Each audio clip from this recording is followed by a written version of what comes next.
Hello madam, hello gentlemen. Time లేదని food order ఇస్తున్నారా? ఆకలి దంచేస్తుందని హోటల్కి వెళ్దామనుకుంటున్నారా? ఫ్యామిలీతో కలిసి వీకెండ్కి పెద్ద రెస్టారెంట్కి వెళ్ళాలని ప్లాన్ చేసుకుంటున్నారా? అయితే ఒక్క నిమిషం ఆగండి. ఈ వార్త చూసి డిసైడ్ చేసుకోండి. ఆరోగ్యం కోసం తినాలి అనుకుంటున్నారో లేదంటే రోగాలని కొని తెచ్చుకోవటానికి వెళ్ళాలి అనుకుంటున్నారో తేల్చుకోండి. ఇదేమీ మేం చెప్తున్న మాట కాదు, సాక్షాత్తు ఫుడ్ సేఫ్టీ అధికారుల బిగ్ అలర్ట్ ఇది. గడిచిన నెల రోజులుగా హైదరాబాద్లో వరుసగా అధికారుల తనిఖీల్లో దిమ్మ తిరిగిపోయే దృశ్యాలు వెలుగులోకొచ్చాయి. పురుగులు పట్టి పాడైపోయి కుళ్ళిపోయి గడువు దాటిపోయిన ఆహార పదార్థాలు ఒకవైపు, ఏమాత్రం శుభ్రత లేని కిచెన్ మరోవైపు తనిఖీకి వెళ్లిన అధికారులకు సైతం వాంతి తెచ్చేలా ఉన్నాయి. పురుగులు పట్టిన పిండి, గడువు తీరిన పాల ప్యాకెట్లు, బూజు పట్టిన కూరగాయలతో ఓ పక్క డ్రైనేజీ, మరో పక్క మూతలు లేని డస్ట్బిన్ల మధ్య వంట చేయడం, కస్టమర్లకు వేడి చేసి అందివ్వడం, డేట్ అయిపోయిన వినియోగదారులను ఏమార్చి బ్రెడ్, బిస్కెట్లు, చాక్లెట్లు అంటగట్టడం, ఘుమఘుమలాడే వాసనలు, ఆకర్షణీయ రంగులతో భోజన ప్రియులను ఆకర్షించి ఇష్టానుసారం వండినవి ప్లేట్లలో నోరూరించేలా అమర్చి ఇవ్వడం.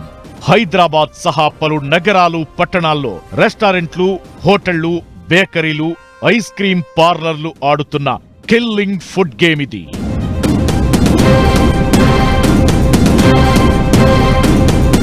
మన ఆకలి, రకరకాల పదార్థాలు తినాలన్న కోరిక వారికి వ్యాపారం. ఇందులో తప్పులేదు. ఆకలి తీర్చి అన్నం పెట్టి డబ్బులు సంపాదించుకోవడం నేరం కాదు. కాని వారు చేస్తోంది సాధారణ వ్యాపారం కాదు, అక్రమం, అనైతికం. చెప్పాలంటే ప్రజల ప్రాణాలతో చలగాటమాడటం. నోరూరించే రుచులంటూ మనం ఆకర్షితులయ్యేలా చేసి ఇష్టమొచ్చిన పదార్థాలను వడ్డించి మనల్ని నేరుగా ఆస్పత్రుల బెడ్ పైకి చేరుస్తున్నారు. రోగాలతో సాధారణ ప్రజలు అల్లాడిపోయేలా చేస్తున్నారు. షడ్రుచులను కడుపు నిండా తిన్నామని మనం అనుకుంటున్నాం. నిజానికి మనమంతా తింటోంది కాలకూట విషం. నమ్మలేకపోయినా ఇది నిజం. ఫుట్పాత్ మీద టిఫిన్ సెంటర్ నడిపేవాళ్ల దుర్మార్గం కాదిది. పేరొందిన రెస్టారెంట్లు, సూపర్ మార్కెట్ల దారుణం.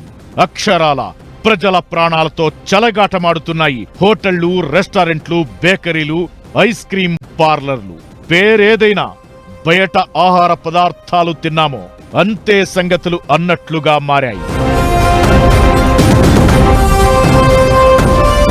పూర్వపు రోజుల్లో ఆహారాన్ని అమ్ముకునేవాళ్లని అంటరాని వాళ్లుగా చూసేవాళ్లు. పూటకోళ్లవారు అని అవమానకరంగా మాట్లాడేవారు. కాని తరువాత కాలంలో ఆహారం అతిపెద్ద వ్యాపారంగా మారింది. ఫుడ్ బిజినెస్ లాభాల పంట పండిస్తోంది. అక్కడ ఇక్కడ అన్న తేడా లేదు. దేశంలో ఎక్కడ చూసినా హోటళ్లు, రెస్టారెంట్లు, పిజ్జా హట్లు, బేకరీలు, టిఫిన్ సెంటర్లు జనాలతో కళకళలాడుతుంటాయి. ఏ సమయంలోనైనా కిటకిటలాడుతుంటాయి. హైదరాబాద్ లో అయితే ఫుడ్ బిజినెస్ ఎప్పుడు 3 పువ్వులు 6 కాయలు అన్న చందాన సాగుతుంటుంది. గంట గంటకు గల్లీ గల్లీకో రెస్టారెంట్ ఓపెన్ అవుతుంటుంది. రకరకాల ఆహార పదార్థాలు అందుబాటులోకి వస్తుంటాయి. ఆ రెస్టారెంట్ లో ఈ స్టార్టర్ బాగుంది, మరో రెస్టారెంట్ ఫిష్ బిర్యానీకి స్పెషల్ వంటివన్నీ ప్రచారం జరుగుతుంటాయి. జనం వెరగబడిపోతుంటారు. కుటుంబ సమేతంగా రెస్టారెంట్లకు వెళ్లడం హైదరాబాద్ లోనే కాదు, చిన్న పట్టణాల్లో సైతం ట్రెండ్ గా మారింది. పుట్టినరోజు, పెళ్లి రోజు, పిల్లలకు ఎగ్జామ్స్ లో మంచి మార్కులు రావడం, ఆఫీస్లో ప్రమోషన్ రావడం, ఇలా సందర్భం ఏదైనా బయటి ఆహారం తీసుకోవడం ఓ ఆట విడుపుగా మారిపోయింది అందరికీ. ఇక దీంతో పాటు ఆరోగ్య స్పృహ బాగా తగ్గిపోయింది. సమయం లేకపోవడం, ఆఫీసు పనులతో ఆడవాళ్లు అలసిపోవడం, ఇంటి బాధ్యతలు పురుషులు పంచుకునే పరిస్థితులు కొన్ని ఇళ్లల్లో లేకపోవడం, ఇంటి ఆహారం రుచిగా లేదన్న అభ్యంతరాలు, రెస్టారెంట్ల తరహాలో రకరకాల ఫ్లేవర్లతో ఇంట్లో వంట చేయడం కుదరకపోవడం, ఇలా రకరకాల కారణాలతో బయటి ఆహారం తీసుకునే వారి సంఖ్య ఇటీవలి కాలంలో ఊహించనంతలా పెరిగిపోయింది. ఒకప్పుడు ఇంటి వంట తినడం ఎంత సాధారణమో ఇప్పుడు బయట ఫుడ్ తీసుకోవడం అంత సహజమైపోయింది. నిజానికి పరిశుభ్రమైన వాతావరణంలో తాజా పదార్థాలతో, కల్తీ లేని నూనెలతో తయారయ్యే వంటలు ఎక్కడ తిన్నా ఎలాంటి నష్టం ఉండదు. ఈ పరిస్థితులు ఉంటే ఇంట్లో తిన్నా బయట తిన్నా తేడా ఉండదు. అసలు సమస్యల్లా హోటళ్లు, రెస్టారెంట్లు, ఇతర ఫుడ్ మార్కెట్ల కక్కుర్తే. లాభాలను గడించేందుకు ఉద్దేశపూరిత నిర్లక్ష్యమో తెలియదు గాని ఫుడ్ మార్కెట్లన్నీ ఆహార తయారీ నియమ నిబంధనలను యథేచ్ఛగా ఉల్లంఘిస్తున్నాయి. నాణ్యత అన్న మాటకు చోటే లేదు. మన హోటల్కో రెస్టారెంట్కో వెళ్తే మనం కూర్చునే సీటు దగ్గరే కాకుండా మిగిలిన ప్రాంతమంతా కలిగి తిరగొచ్చు. కానీ ఒక చోట మాత్రం అవుటర్స్ నాట్ అలౌడ్ పేరుతో బయట వారిని రానివ్వరు. అదే కిచెన్ ఏరియా. ఎందుకంటే ఒక్కసారి ఆ కిచెన్లోకి మనం అడుగు పెడితే మరుక్షణమే ఆ రెస్టారెంట్ నుంచి పారిపోతాం. ఇంకోసారి వాటి ముఖమే చూడం. ఎందుకంటే సకల అధ్వానాలకు ఆ వంటగది కేర్ ఆఫ్ అడ్రస్ కాబట్టి.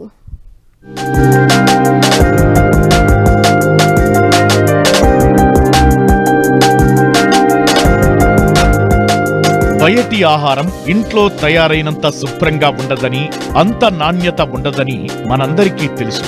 బయట ఆహారం తినడం ఆరోగ్యానికి చేటని చెప్పుకుంటూనే ఉంటాం.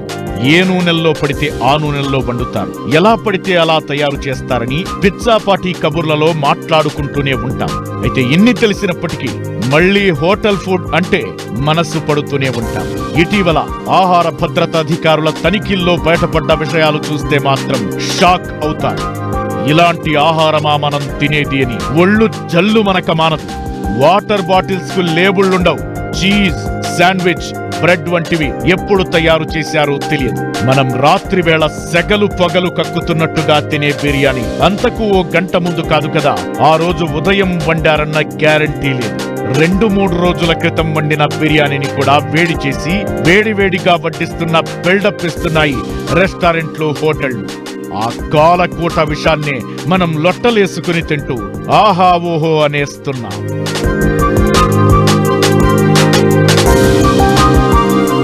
ఆహార భద్రతాధికారుల స్పెషల్ టాస్క్ ఫోర్స్ టీం జరుపుతున్న దాడుల్లో నాణ్యత లోపించినా, కాలం చెల్లిన ఆహార పదార్థాలు కనిపించినా యాక్షన్ తీసుకుంటున్నారు. రెస్టారెంట్లు, హోటళ్లలో కిచెన్లను చూసి అధికారులకు మూర్ఛపోయినంత పనయ్యింది. పిండి డబ్బాల్లో పురుగులు, కూరగాయల మధ్య తిరిగే ఎలుకలు, డేట్ అయిపోయిన ఆహార పదార్థాలు గుట్టలు గుట్టలుగా పడి ఉన్నాయి. ఈ విషయాలు తెలిసిన తరువాత అదర్స్ నాట్ అలౌడ్ అని కిచెన్ ముందు బోర్డులు ఎందుకు పెడతారో సామాన్య ప్రజలకు అర్థమవుతోంది. ఆ వంట తయారీ విధానం ఒక్కసారి చూశామంటే ఇక జన్మలో మనం రెస్టారెంట్ల జోలికి పోవేమో అన్నంత అపరిశుభ్ర పరిస్థితులు అధికారుల దాడుల్లో కనిపించాయి.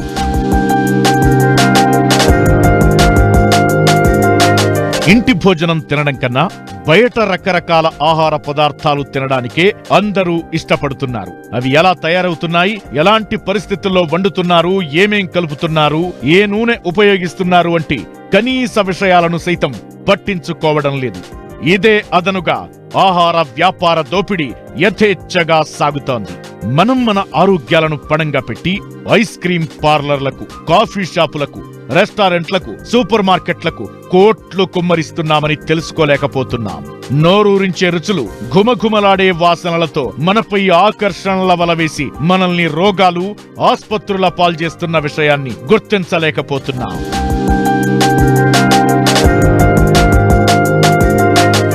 టిప్ టాప్ గా రెడీ అయ్యి రెస్టారెంట్లు, హోటళ్లకు వెళ్లే మనం ఆరోగ్యకరమైన వంటలు తినడం లేదు. ఇంట్లో దర్జాగా కూర్చుంటే వచ్చి మన గుమ్మం ముందు వాలిపోతున్న ఆర్డర్ల పరిస్థితి ఇందుకు భిన్నం కాదు. కనీసం రెస్టారెంట్లకు వెళితే ఆహారం నాణ్యత ఎలా ఉందో గమనించే అవకాశమన్నా ఉంటుంది. ఇంటికి తెప్పించుకునే ఆర్డర్లతో ఎలాంటి ఆహారం అందుతుందో కూడా తెలియదు. కస్టమర్లు సగం తిని వదిలేసిన ఆహారాన్ని సైతం పార్సిల్స్ గా తయారు చేస్తారన్న ఆరోపణలు ఎప్పటినుంచో ఉన్నాయి.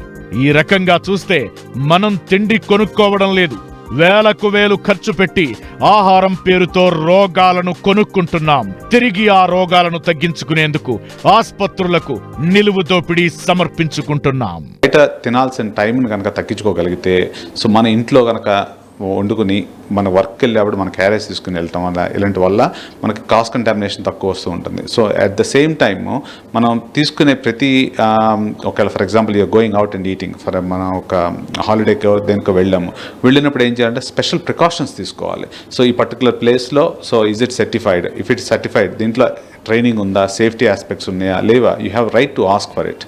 అలా ఉండటం వల్ల మనకు వచ్చే కంటామినేషన్ కానీ డిసీజ్ కానీ తగ్గుతూ ఉంటుంది. ఇది ఒకటే కాకుండా long term problems, reheated oil use చేయడం వల్ల కొంతమందిలో క్యాన్సర్ అనేది వస్తూ ఉంటుంది.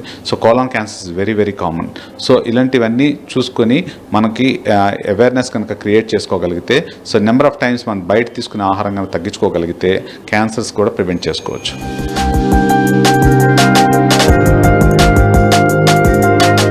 నిజానికి ఏ చిన్న అనారోగ్యంతో ఆస్పత్రికి వెళ్లినా డాక్టర్లిచ్చే మొదటి సలహా బయటి ఆహారం తీసుకోవద్దని. కానీ మనం మాత్రం ఆ విషయాన్ని చెవికెక్కించుకోం. ఇక పిల్లల విషయంలో అయితే మరింత అశ్రద్ధగా వ్యవహరిస్తున్నాం. హోటళ్లు, పిజ్జా హట్ల జిమ్మిక్కులు తెలియని పిల్లలు జంక్ ఫుడ్ కావాలని నిరంతరం మారాన్ చేస్తూనే ఉంటారు. వారిని సంతోషపరిచేందుకు కోరుకున్న ఫుడ్ రెస్టారెంట్లో దగ్గరుండి తినిపిస్తాం. ఇంటికి ఆర్డర్ తెప్పించి ప్లేట్లో పెట్టి సర్వ్ చేస్తాం. కానీ మన చేతులతో స్వయంగా వారికి కాలకూట విషం లాంటి పదార్థాలను అందిస్తున్నామని తెలుసుకోలేకపోతున్నాం.